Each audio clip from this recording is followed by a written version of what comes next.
तीरण्य समयम विष्णुपाद भक्ति प्रसाद विष्णु गोस्वामी गुरुदेव महाराज के कमल चरण में सर्वदा दस का कोटि कोटि प्रणव प्रणाम। हरे कृष्ण। आप लोगों को कथा सुना रहा हूँ। समुंदर बंधन, समुंदर को बंधन किया था ना देवता राक्षस मिलके, 33 करोड़ देवता और 64 करोड़ राक्षस दानव। इसके कथा हम सुनते हैं, समुंदर बंधन की कथा। इसमें भगवान का 3-4 अवतार भी आएगा। भगवान धन्वंतरी, भगवान मोहिनी, भगवान कच्छप। हाँ, इसकी कथा हम सुनते हैं।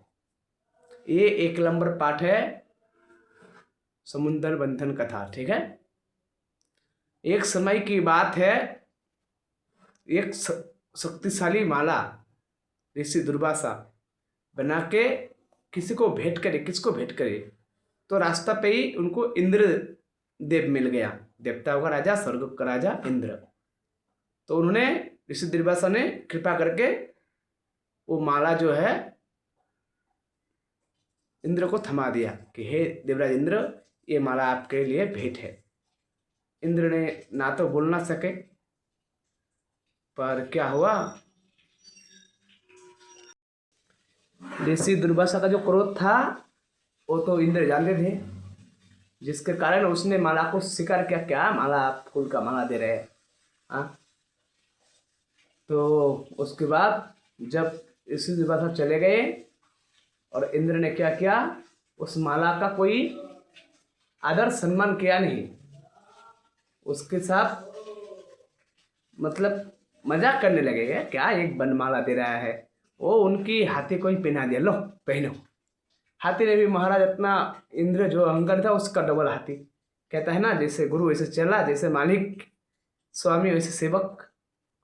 उन्होंने भी महाराज थोड़ा सा घुमाया, सुर में घुमा के फेंक दिया, और जो फेंका वो माला जाके सिर्फ ऋषि दुर्वासा के सामने ही पड़ा। ऋषि दुर्वासा ने बोला, भाई इतना दिव्य शक्तिशाली माला मैं सड़क लोक में जाके इंद्र को भेंट कर रहा हूँ, और इंद्र ऐसे अपमान किया उसका। ज़्यादा घमन हो गया, अहंकार हो गया है।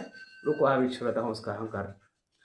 तो ऋषि दुर्वासा तो माता अनुसैया का पुत्र था, है। उनको बड़ा क्रोध आ गया। ऋषियों में सर्वश्रेष्ठ ऋषि दुर्वासा, और जिनकी क्रोध से देवता लोग डरते हैं, चाहे त्रिदेव हो, त्रिदेविया हो, और भी देवी देवता हो।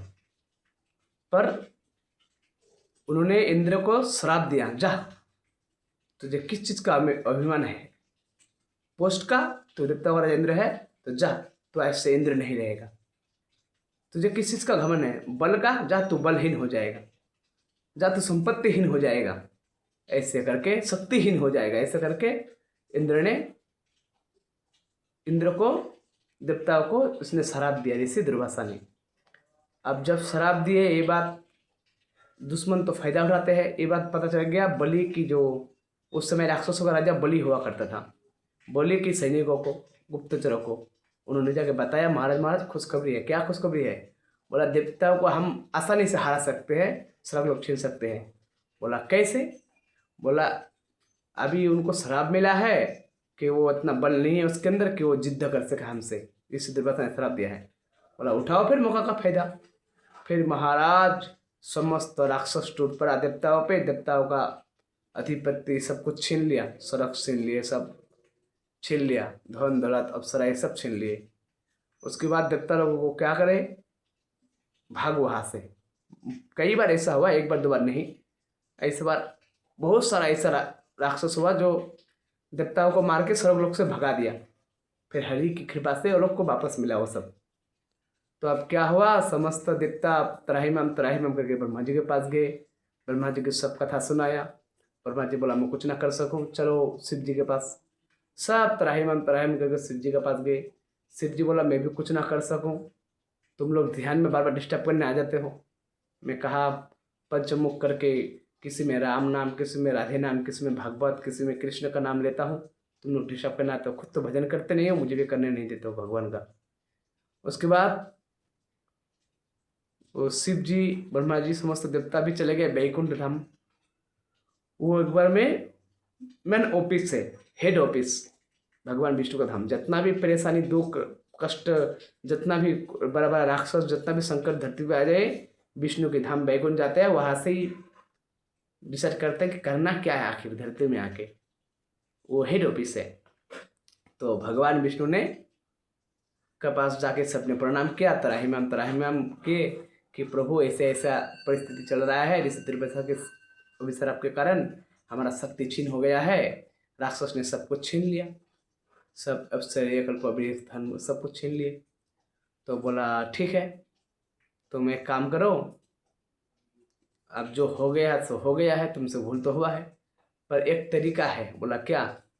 बोला समुंदर बंधन करना पड़ेगा। अच्छा, समुंदर बंधन करने से सब कुछ वापस मिलेगा और अमृत मिल जाएगा। मेन बात है, मेन टॉपिक है समुंदर बंधन का कि अमृत मिलेगा, और वो अमृत तुम लोग पी लोगे, तुम लोग अमर बन जाओगे, फिर राक्षस तुम्हें कभी हरा नहीं सकता। तो पर चलिए प्रभु हमको बताइए कैसे करना है। बोला ऐसा नहीं कर पाओगे तुम लोग, इसमें दानव का, राक्षसों का भी मदद चाहिए, मिल बांट के करना पड़ेगा, राक्षसों का देवताओं को। तो बोला प्रभु ये कैसे बात हुआ? मान लीजिए आपका कहना मान लिया, मिल बांट के हमने किया, पर जब अमृत लगेगा फिर राक्षस भी पिएगा, हम भी पिएंगे, फिर तो वो अमर हो जाएगा, फिर हम भी अमर हो जाएंगे, फिर जीवन भर लड़ते रहेंगे, फिर कैसे हम, वो हमारा लाभ क्या होगा फिर? इंद्र को बोला भगवान ने, छोटी सी बुद्धि में उतना बड़ा बड़ा बात मत घुसा, तुझे जितना फिलहाल बोला जाता है तो उतना कर। तो पहले जाके बलि से मित्र संधि प्रस्ताव लेके जा, प्रस्ताव संधि प्रस्ताव लेके जाने से उससे गुप्तचर भेज, उसके पास जाके वार्तालाप करके ऐसी ऐसी बात है, जो भी वस्तु मिलेगा आधा आधा बांट लेंगे, क्योंकि अकेला दानव भी नहीं कर सकता, राक्षस लोग भी, और अकेला तू भी नहीं कर सकता, और मेरे कृपा बिना तो कर बिल्कुल नहीं कर सकता, हरि कृपा बिना तो समुद्र बंधन हो ही नहीं सकता। तो महाराज बलि के पास देवता लोग अस्त्र शस्त्र त्याग करके हाथ जोड़ के सब एक एक करके इंद्र सूर्य चंद्र सब जाने लगे गुप्तचर बन के।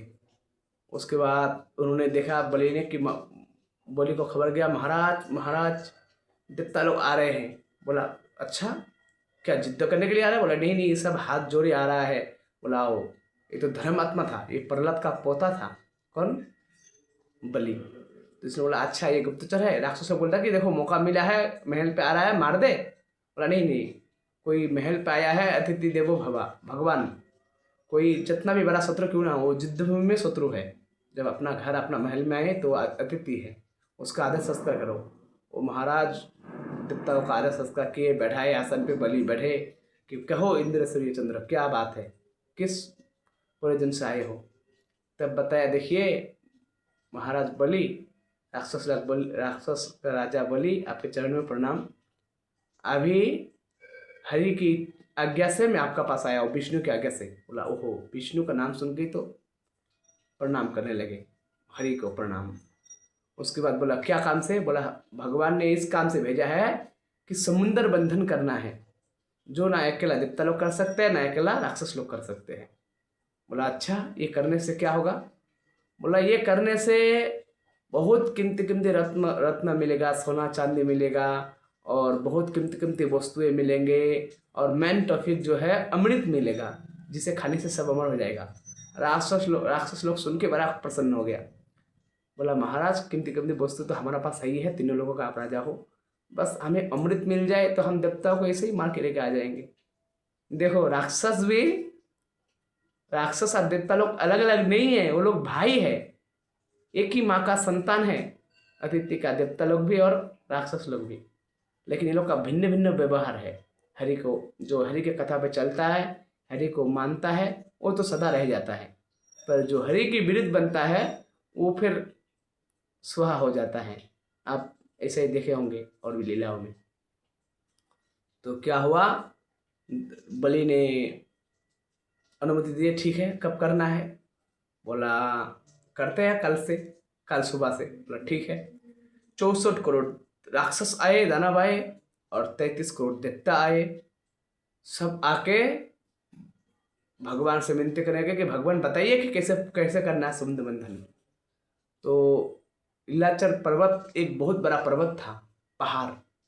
बोला इसे समुद्र में लाके बीच में रख के, और दोनों तरफ से किसको बांधा जाए, किसी को एक बांध के उसके मंथन करना है। तो बोला, देवता ने बोला ठीक है। तो सबसे पहले पर्वत के पास गए। अब पर्वत तो बहुत भयंकर बड़ा था। बोला भगवान इसका क्या, कैसे क्या करे। तो सुदर्शन चक्र को भेजा कि जाओ उस पर्वत को नीचे से जरा से काट दो। सुदर्शन चक्र आए महाराज, सेकंड में जो 33 करोड़ दानव, 64 करोड़ दानव और 33 करोड़ देवता नहीं कर सकते थे वो पहाड़ को, वो सेकंड में भगवान का भक्तों का शक्ति देखो। वो सुदर्शन चक्र आके मिनटों में काट के चला गया। आप काट के तो चला गया, लेकिन उस पर्वत को उठाएगा कौन, हिलाएगा कौन। उतना बड़ा 10 अजन, मतलब बहुत विशाल बड़ा पर्वत था वो। मान लो 10 किलोमीटर, उतना बड़ा ऊंचा पर्वत। तो कैसे क्या करे। तो कोई सब दानव एक तरफ, एक तरफ सब देवता, 33 करोड़ देवता, 64 करोड़ राक्षस उठाने का, हिलाने का। महाराज उठाना तो छोड़ो, हिला भी नहीं पाया पर्वत को। फिर भगवान हरि के शरण में गए, पर हरि ने गरुड़ को भेजा। देखो भगवान का भक्तों में कितना शक्ति है।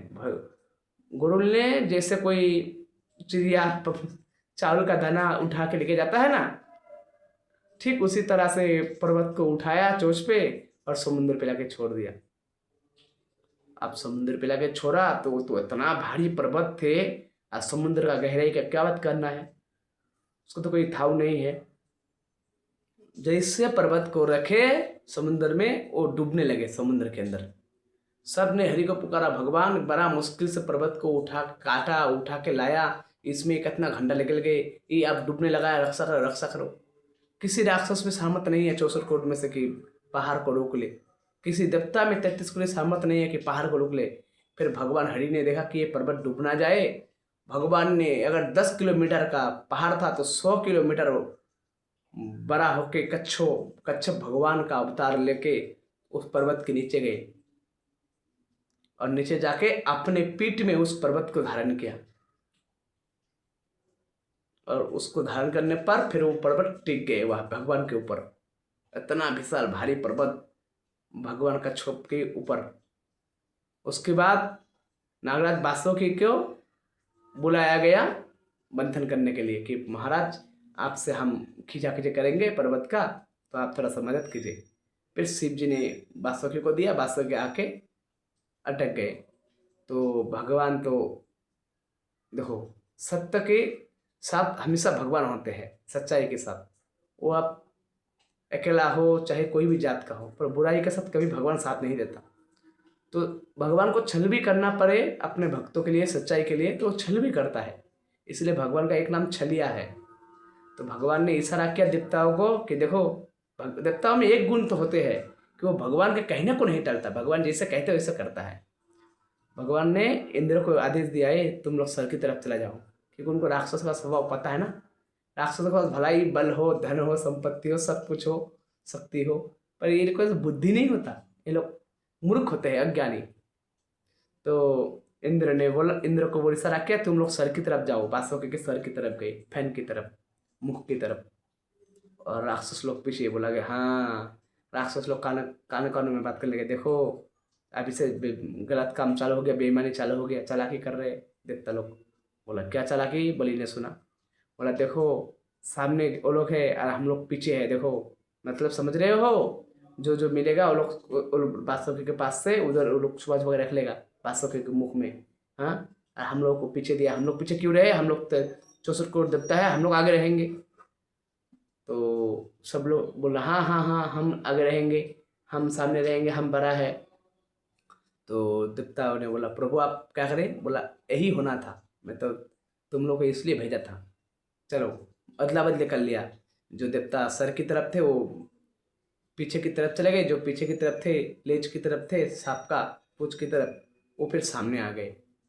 आके समुद्र बंधन का प्रणाम करके समुद्र देव को समुद्र बंधन चालू किए।